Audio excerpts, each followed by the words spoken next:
Di pedalaman hutan Guyana yang berbatasan langsung dengan Brasil, sepasang suami istri bernama Camille dan Lionel tengah melakukan penambangan emas di tempat tersebut.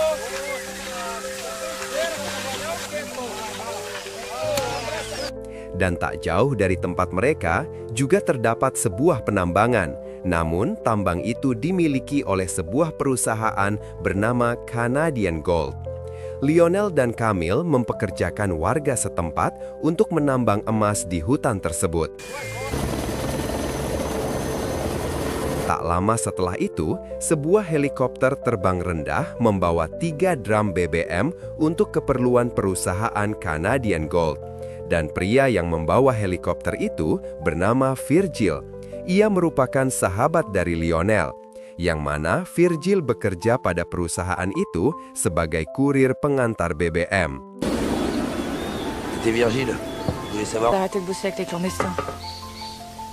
Camille menyarankan kepada Lionel agar Virgil berhenti bekerja pada perusahaan tersebut karena hal itu akan membahayakannya dan ia bisa saja tertangkap oleh otoritas setempat. Karena undang-undang di sana membatasi penggunaan BBM lebih dari 1 drum. Virgil yang baru mendaratkan helikopternya langsung mendatangi sebuah bar untuk meminta tagihan kepada kepala pengawas di sana bernama John. Je t'attendais plus tôt. Baby, c'est 3 barils d'essence. Sambil menunggu pembayarannya, Virgil mencoba memperhatikan tempat itu, yang mana butiran-butiran emas itu dibawa ke suatu tempat untuk diproses menjadi emas batangan.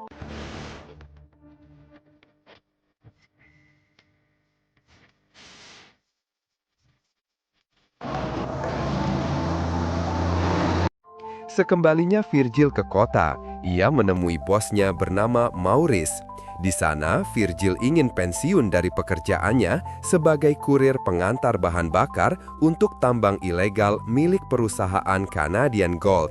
Ditambah lagi polisi setempat sudah mulai mencurigainya.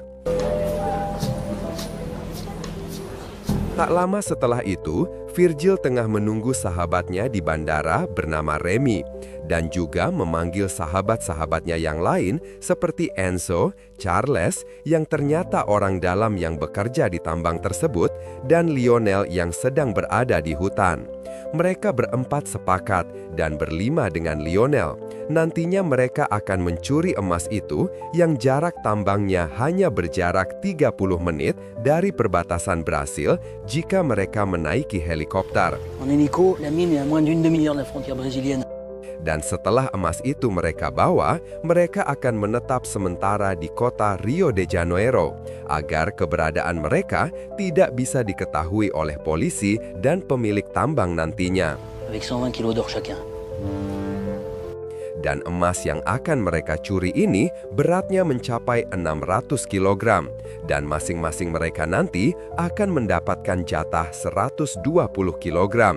Yang mana kalau diuangkan, tiap masing-masing emas yang mereka bawa, maka akan mendapatkan 2 juta euro, atau kalau dirupiahkan sekitar 34,5 miliar rupiah.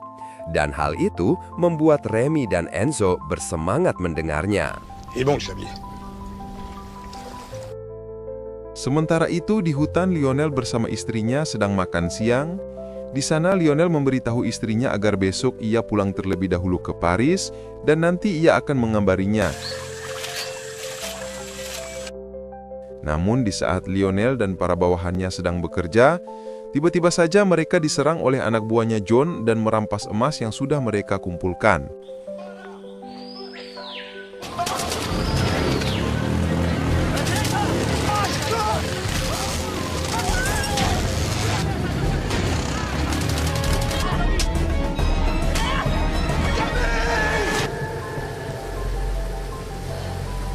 Di saat Camille tersadar dari pingsannya, ia dapati Lionel sudah tewas bersama dengan para pekerja lainnya.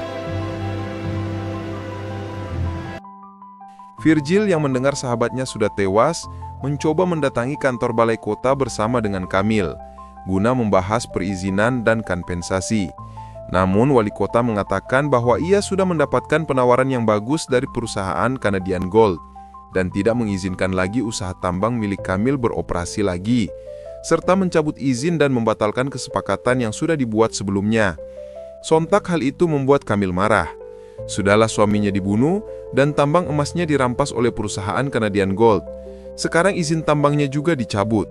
Dengan rasa kecewa, Kamil pun menampar wali kota tersebut.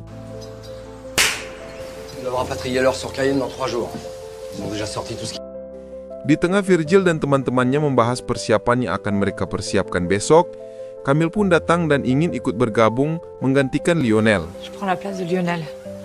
Awalnya mereka menolak dan keberatan, namun Kamil beralasan karena perusahaan Canadian telah merampas usaha tambangnya dan membunuh suaminya serta menangkap para pekerjanya.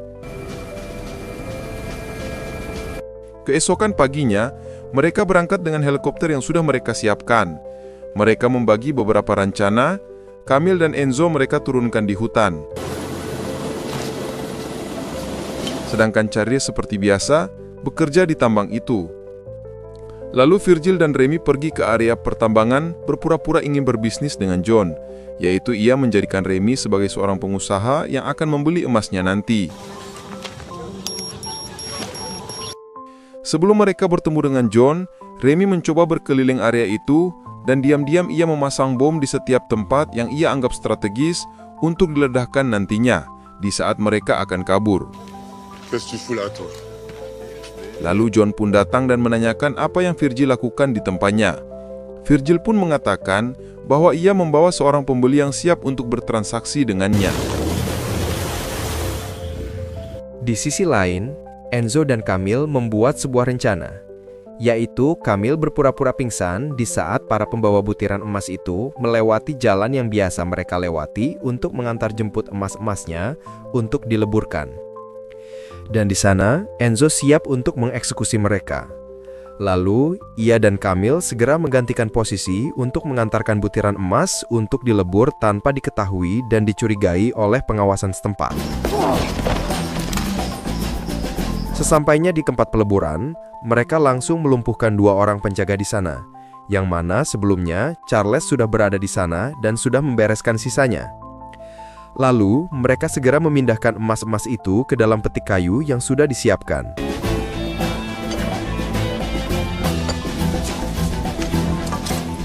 Sementara itu, Virgil dan Remy mengulur-ulur waktu dengan John yang mana mereka sebenarnya tidak ada niat untuk bertransaksi dengannya, dan berniat akan kembali lagi besok untuk melakukan transaksi. Namun John meminta transaksi itu dilakukan sekarang saja. Akan tetapi, Virgil tetap ingin transaksi itu besok dilakukan. Merasa ada yang tidak beres, John mencoba menghubungi posko pengawasan yang ada di tempat peleburan emas dan memintanya untuk segera ke sana dan memeriksa tempat itu.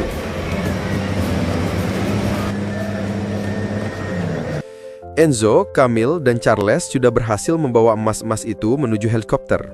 Namun, di tengah perjalanan, Kamil melihat istri salah seorang pekerjanya dulu berada di sana, yang mana suaminya tewas dalam insiden penyerangan itu.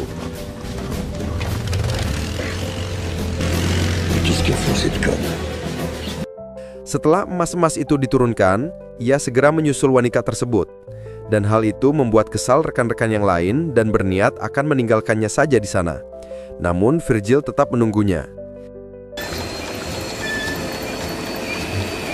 Di saat itu juga, kepala pengawasan melaporkan kepada John bahwa emas-emas mereka telah dirampok. Dan John segera memerintahkan anak buahnya untuk segera menghentikan Virgil dan teman-temannya.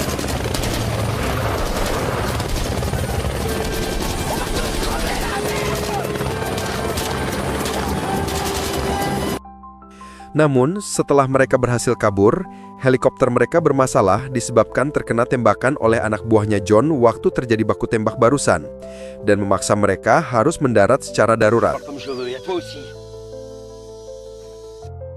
Dan hal itu membuat Charles marah-marah disebabkan ulahnya Kamil yang sok jadi pahlawan dan menghambat rencana mereka. Lalu terjadilah sedikit keributan di antara mereka. Namun, Virgil mencoba menenangkan mereka dan meminta untuk segera berkemas dan meninggalkan tempat itu, karena John dan anak buahnya pasti akan menyusul mereka. Namun mereka mempunyai kendala, yaitu bagaimana caranya mereka harus membawa emas yang seberat 600 kilo itu. Virgil pun menyarankan agar mereka membuat tandu untuk membawa emas-emas tersebut. On va pas y arriver comme ça. Namun, dirasa cara itu tidak efektif, Kamil menyarankan agar sebagian emas itu dikubur saja dulu dan membawa sisanya semampu mereka. Karena cara ini akan memperlama perjalanan mereka dan akan mudah nantinya ditemukan oleh John dan anak buahnya. Dan Virgil memerintahkan rekan-rekannya untuk membawa 20-30 kilo saja. Dan sisanya dikubur dengan menentukan titik koordinasinya apabila mereka nantinya kembali untuk membawa sisanya. Donne les coordonnées GPS. 2 degrés nord, 58 secondes. 53 degrés ouest. Yang mana jaraknya hanya 60 km dari perbatasan Brazil, yang nantinya setelah sampai Brazil, mereka akan menyewa helikopter dan akan mengambil sisanya. Di saat mereka sedang menguburkan emasnya, para anak buah John sudah sampai di tempat di mana helikopter mereka jatuh. Tanpa mereka sadari, helikopter itu sudah dipasangi bom. Virgil dan teman-temannya meneruskan perjalanan menyelusuri hutan Guyana yang lebat tersebut.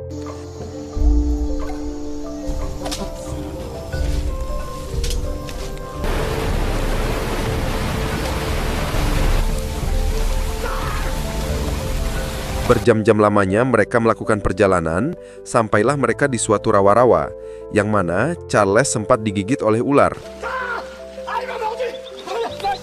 Namun ulah Mickey mengatakan bahwa ular itu tidak berbahaya, hanya sedikit menimbulkan demam dan kelelahan saja. Dan tak lama setelah itu, mereka menemukan sebuah sungai, dan mereka beristirahat sejenak untuk berendam dan membersihkan badan mereka. Di saat istirahat tersebut, mereka mendiskusikan perjalanan yang akan mereka lalui. Karena selama mereka menempuh perjalanan barusan, 8 km mereka menghabiskan 6 jam perjalanan. Kemungkinan untuk sampai perbatasan, mereka akan memakan waktu 1 minggu lagi. Dan itu adalah waktu yang lama, mengingat mereka tidak memiliki perbekalan. Dan Virgil pun menyarankan untuk berenang mengikuti arus sungai, karena hanya itu jalan satu-satunya bagi mereka untuk sampai ke perbatasan Brazil. T'as de la fièvre, repousse-toi. Dan sebelumnya, mereka harus bermalam di hutan itu. Karena sekitar 2 jam lagi, hari akan gelap dan mau tidak mau, mereka harus bermalam di sana, sembari mengumpulkan tenaga untuk berangkat esok paginya. Saat sedang istirahat, Mina menjelaskan kepada Charles bahwa di sukunya, yaitu suku Wayana, dalam kepercayaan mereka menyebut emas itu dengan sebutan daging Tuhan. Dan Charles hanya mengatakan hal itu cuma omong kosong. Lalu, Virgil dan Remy pun datang memberitahu bahwa rakit mereka sudah siap dan meminta Kamil untuk berjaga-jaga terlebih dahulu. Tour de garde. Di saat Virgil dan Kamil berjaga-jaga, Kamil curhat kepadanya kenapa ia mau menunggunya. Kalau tidak, ia dan teman-temannya sudah berada di Brazil saat ini. Virgil beralasan ia tidak menunggu, namun butuh waktu untuk lepas landas. Kamil pun berterima kasih kepada Virgil.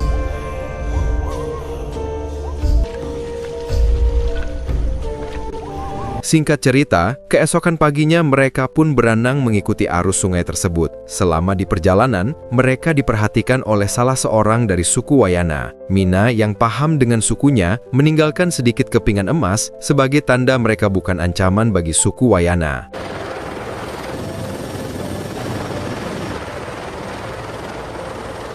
Di sisi lain, bos di Canadian Gold tengah berpatroli menyelusuri sungai untuk mencari keberadaan Virgil dan rekan-rekannya. Namun, mereka tidak bisa terbang lebih jauh lagi karena sungai itu sudah mendekati perbatasan dengan Brazil.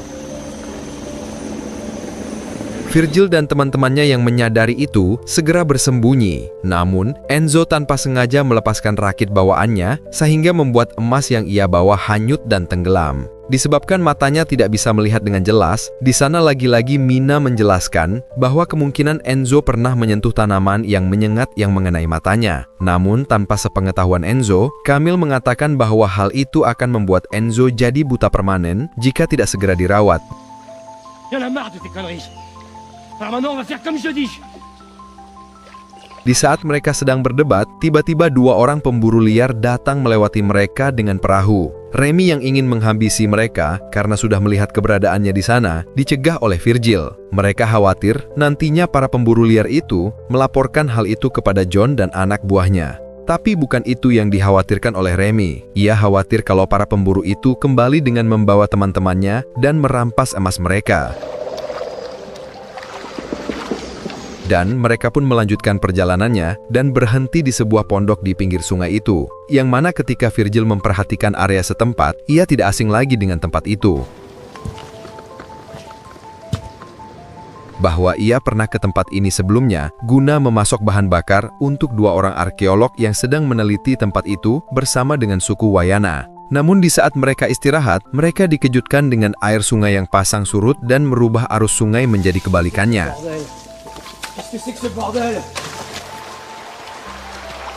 Sehingga mereka untuk sementara waktu tidak bisa melanjutkan perjalanan tersebut. Dan sialnya lagi, ternyata mereka salah jalan, yang mana mereka menuju hulu sungai, sementara lautan berada di arah yang berbeda. Jika mereka harus kembali lagi, mereka sudah membuang-buang waktu mereka 2 hari, dan itu tidak mungkin untuk kembali ke tempat semula. Dan lagi-lagi, Charles meradang dan menginginkan jalan masing-masing saja. Namun Virgil mencegahnya. Ia mengatakan kita harus tetap bersama, agar tidak ada yang berkhianat nantinya.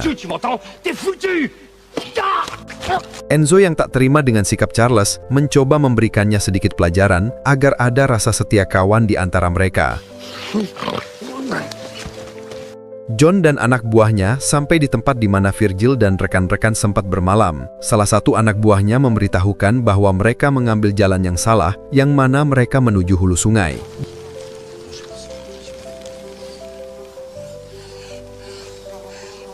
Di saat mereka sedang istirahat, Charles yang tak terima diperlakukan seperti tadi, dan kesadarannya sudah mulai terganggu dan emosi yang tidak stabil mencoba mencari batu runcing untuk membunuh Remy yang tengah berjaga-jaga.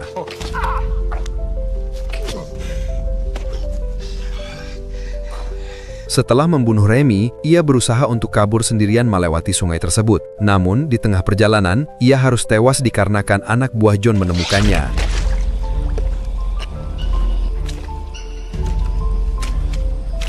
Sementara itu, Virgil yang mengetahui Remy telah tewas, berusaha mencegah Enzo untuk mengejar Charles dan ingin membunuhnya, ditambah lagi dengan penglihatan Enzo yang sudah mulai memburuk. Di sana Virgil menegaskan bahwa mereka akan tetap meneruskan perjalanan mereka. Namun di saat yang bersamaan, Mina mengalami kontraksi ingin melahirkan, sehingga perjalanan mereka tertunda untuk beberapa saat dan Virgil pun mencoba menaiki bukit untuk mencari sinyal guna menghubungi Maurice.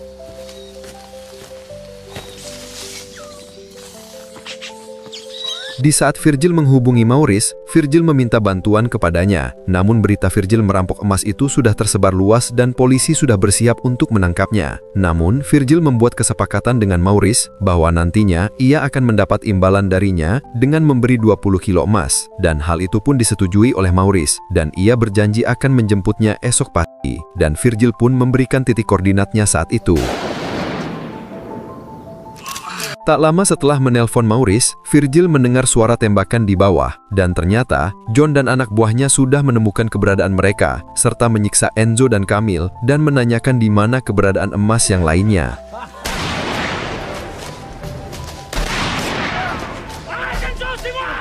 Enzo yang sudah tak berdaya, mencoba menyerang mereka dengan instingnya, dan menembak satu persatu anak buah John. Virgil yang turun ke bawah segera berhadapan langsung dengan John, yang akhirnya John tewas terkena duri-duri pohon liar yang ada di hutan itu. Sementara itu, Camille yang kewalahan melawan satu-satu anak buah John, berhasil ditolong oleh salah seorang dari suku Wayana yang sempat memperhatikan mereka saat menyeberangi sungai saat itu.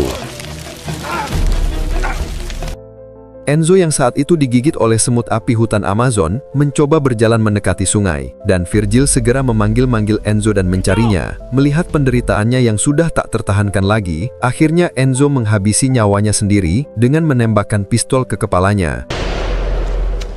Dan, bertepatan dengan itu, Mina pun melahirkan seorang bayi laki-laki, dan mereka pun pergi ke atas bukit untuk bermalam dan menunggu jemputan Maurice esok paginya.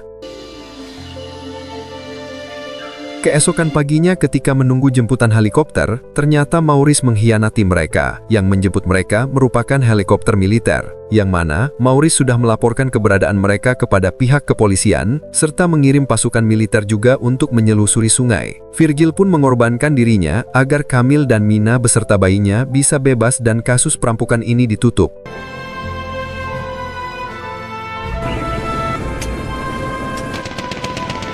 Sesampainya di bawah bukit, salah seorang suku Wayana menyuruh mereka bersembunyi karena pihak militer sedang melakukan patroli di area sungai tersebut.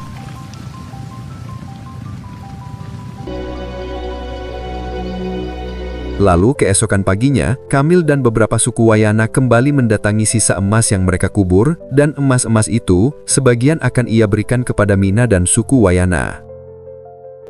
Dan film pun selesai.